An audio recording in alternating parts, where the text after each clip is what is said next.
మేము ఒక్కటే, మేము జనాలను నమ్ముకున్నాం. చంద్రబాబు గారు, లోకేష్ గారు, పవన్ కళ్యాణ్ గారు జనాల దగ్గరికి వెళ్తున్నారు. బాధని, కష్టాన్ని, 5 సంవత్సరాలు జరిగిన కష్టాన్ని మేము చేసుకుంటున్నాం. అంబటి రాంబాబు గారు, మళ్ళీ సంబరాల రాంబాబు గారు అని ఒప్పుకున్నారు. ఆయన ఒక సాంగ్ సృష్టించి చేశారు. మీరు దీనికే పనికొస్తారు, పోలవరం ప్రాజెక్టు పనికిరారు. పోలవరం ప్రాజెక్టు జీవనాడి, పోలవరం ప్రాజెక్టుని సర్వనాశనం చేసి పోలవరం ప్రాజెక్టుని ఈరోజు ఏమీ తెలియకుండా పక్కన పడేసి మీరు సంబరాలు చేసుకుంటున్నారు, అంబరాలు అంటున్నారు. ఏమైనా అంటున్నారు రాంబాబు గారు? మీకు ఇరిగేషన్ మంత్రిగా మీరు ఉండడం అనర్హులు. రోజా గారు, మీరు ఈరోజు టూరిజం మంత్రిగా ఏం డెవలప్ చేశారు అంటే, మొన్న టూరిజం గెస్ట్ హౌస్ అన్ని తీసి జగనన్నకు ఒక బంగ్లా కట్టించారు. అది మీ ఘనత. ఏం డెవలపింగ్ చేశారు? రాజమండ్రిలో ఎందుకు డెవలపింగ్ టూరిజం చేశారు, టూరిజం డెవలపింగ్ చేశారు, ఎక్కడెక్కడ టూరిజం చేశారు. అమర్నాథ్ గారి పోస్ట్ కాస్త పోయాయి. పరిశ్రమల శాఖ మంత్రి, ఆయన సీట్ ఎక్కడుందో ఆయనకు తెలియదు. 13 లక్షల కోట్లు వచ్చాయంటే 13 లక్షల కోట్ల, అది కోట్ల మామూలు తెలియదు, కానీ అవి ఎక్కడున్నాయో తెలియవు, అవి ఏం జరిగిందో తెలియదు. అమర్నాథ్ గారు ఈరోజు ఆయన పాపం, ఆయన కోసం మాట్లాడటం కూడా పాపం ఇప్పుడు, ఎందుకంటే ఆయన సీట్ ఎక్కడుందో తెలియదు.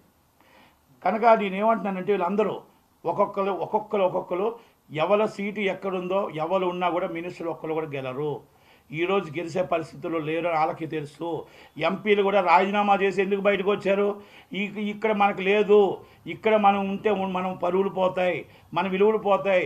ఆల్మోస్ట్ 30% ఎమ్మెల్యేస్ రిజైన్ చేసి వస్తున్నారు బయటికి. అంటే ఒక పార్టీలో ఫస్ట్ టైం నా 50 సంవత్సరాలు, నా వయసులో నేను 87లో వచ్చాను రాజకీయాలు, 86లో వచ్చాను రాజకీయాలు.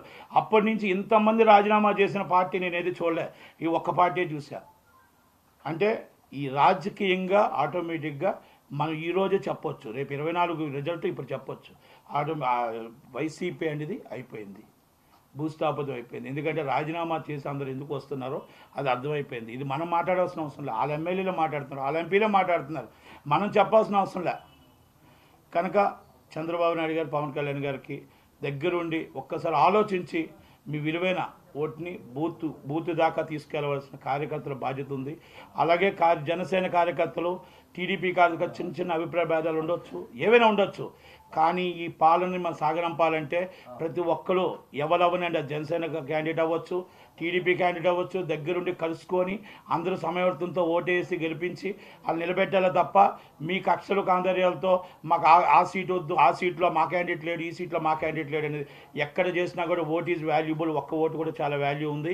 దయచేసి జనసేన టీడీపీ కార్యకర్తలు అర్థం చేసుకొని కలిసికట్టుగా పనిచేసి ఆ క్యాండిడేట్ని గెలిపించాలని, ఎవరైనా అవ్వచ్చు, మేబీ అది చంద్రబాబు నాయుడు గారు, పవన్ కళ్యాణ్ నిర్ణయించిన క్యాండిడేట్ని మీరు గెలిపించాలని కోరుకుంటూ నట్టి కుమార్, టీడీపీ సానుభూతి. Thank you very much. Thank you. ఆంధ్రాలో కాపులంతా ఎవరి వైపు ఉన్నారు?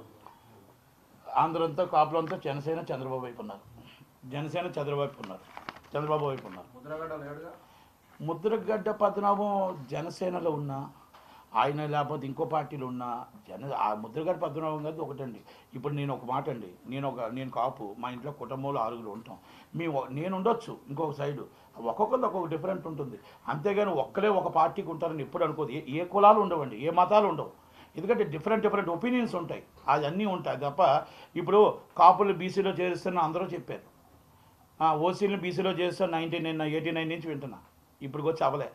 ఏం చేస్తాం? ఎవరు 9th షెడ్యూల్లో చేరుస్తూ ఉన్నారు. చంద్రబాబు నాయుడు గారు అన్నారు, వాళ్ళన్నారు, వీళ్ళన్నారు. ఆల్రెడీ జగన్మోహన్ రెడ్డి అయితే మీకు ఏది చేయమని చెప్పారు, కాపులను వాడుకున్నారు. ఏం చేస్తాం? ఎవరిని కూడా ఇప్పుడు మన టైం వచ్చినప్పుడు బీసీలు అవుతాయి. ఇంకా అంతకన్నా మనం ఇప్పుడు బీసీలు అవ్వాలి అని అంటే కూడా రాత్రి బీసీలు అవ్వవు. ఎంతోమంది అక్కడ ఆల్రెడీ 9th షెడ్యూల్ వెయిటింగ్ చేస్తున్నారు. జాక్స్ ఉన్నారు, పటేల్స్ ఉన్నారు, ఇండియా మొత్తం చాలా ఉన్నాయి.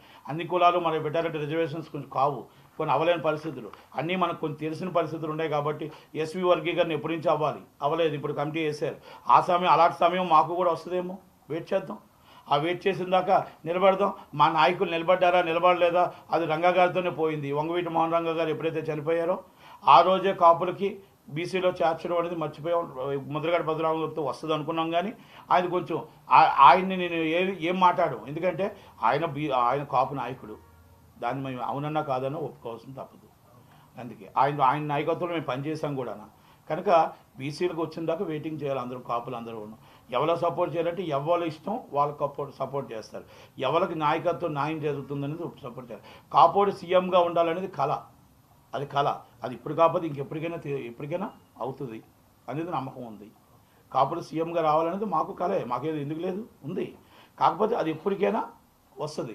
ఈసారి చంద్రబాబు నాయుడు గారు సీనియర్ వ్యక్తి, ఎందుకంటే రాజధాని ఇవన్నీ ఉన్నాయి కాబట్టి పవన్ కళ్యాణ్ గారు కూడా అన్నీ కూడా ముందు ఎలక్షన్ గెలిచిన తర్వాత ఎవరు ఏంటనేది నిర్ణయిస్తారు. కనుక చంద్రబాబు నాయుడు గారు సీఎం, భావితరాల నాయకుడు లోకేష్ గారే, దాంట్లో నో డౌట్.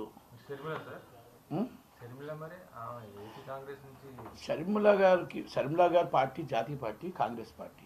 మేము మాట్లాడుతుంది టీడీపీ చంద్రబాబు నాయుడు గారి కోసం, టీడీపీ జాతీయ ఉపాధ్యక్షుడు లోకేష్ గారి కోసం, అలాగే జనసేన పవన్ కళ్యాణ్ గారి కోసం. షర్మిల గారితో మాకేం సంబంధం ఉంటుంది చెప్పండి?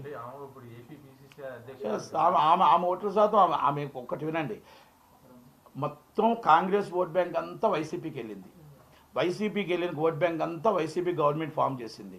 అది ఆ రోజు రెండు రాష్ట్రాలు విభజించడం వల్ల అవ్వచ్చు, లేకపోతే వైసీపీ జనసేన మన వైఎస్ఆర్ కాంగ్రెస్ పార్టీ పెట్టడం అవ్వచ్చు, అన్నీ వెళ్ళాయి.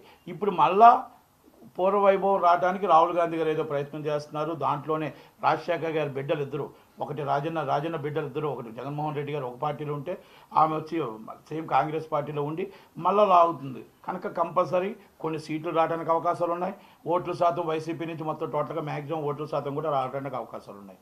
ఎందుకంటే ఏ శాతం అయితే కాంగ్రెస్ శాతం అటు వెళ్ళిందో వైసీపీ నుంచి మళ్ళీ కాంగ్రెస్కి వస్తుంది. టీడీపీకి జనసేనకి ఏమి ఉండదు. జనసేనకి టీడీపీకి వాళ్ళ ఓట్ బ్యాంక్ వాళ్ళకు ఉంటుంది అంతే తప్ప వీళ్ళకేం ఓట్ బ్యాంకు, వీళ్ళ దాంట్లోంచి ఓట్ బ్యాంక్ ఏమవుతుంది, వైసీపీ నుంచి ఓట్ బ్యాంక్ ఆమెకు శర్మలంకి వస్తుంది.